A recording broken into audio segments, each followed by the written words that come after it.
So in this lecture, I want to let you know that, I'm sure you already know, we all have gifts to share.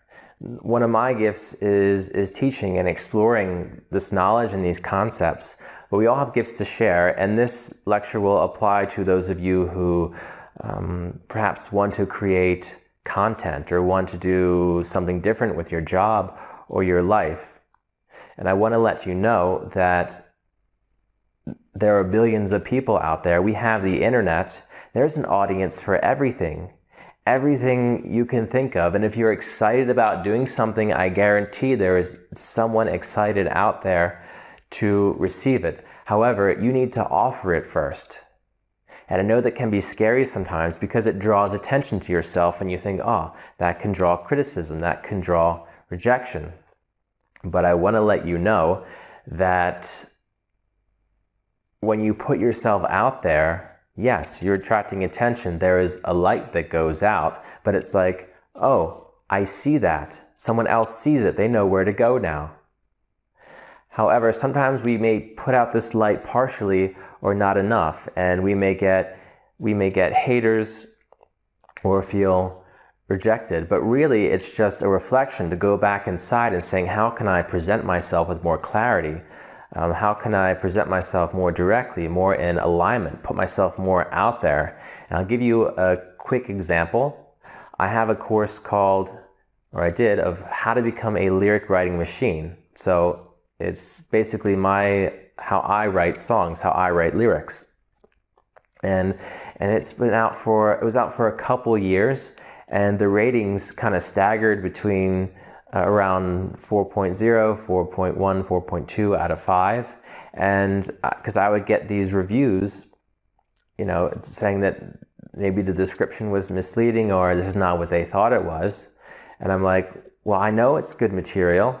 Other people have told me so. How am I not being clear enough?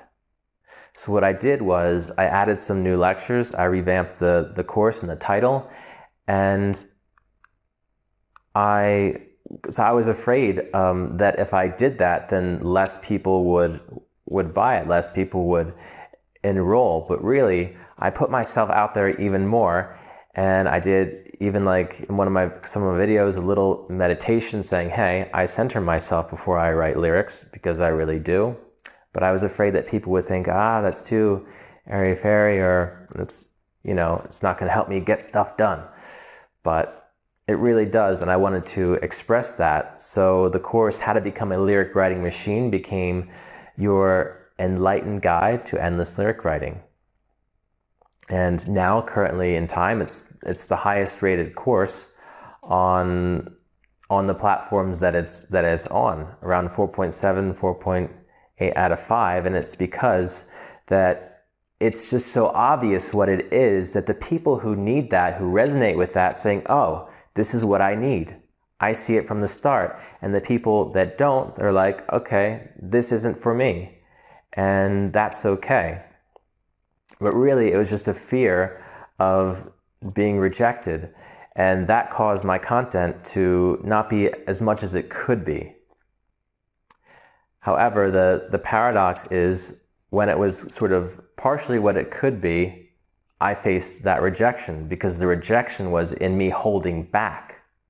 So see how this works? So, and others may reject your stuff, and just know that it's just a reflection.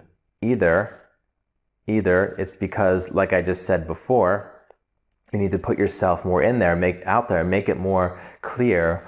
Or maybe someone's just frustrated that they're not putting themselves out there, that they're not creating what they want because of their own fears and what they believe to be possible.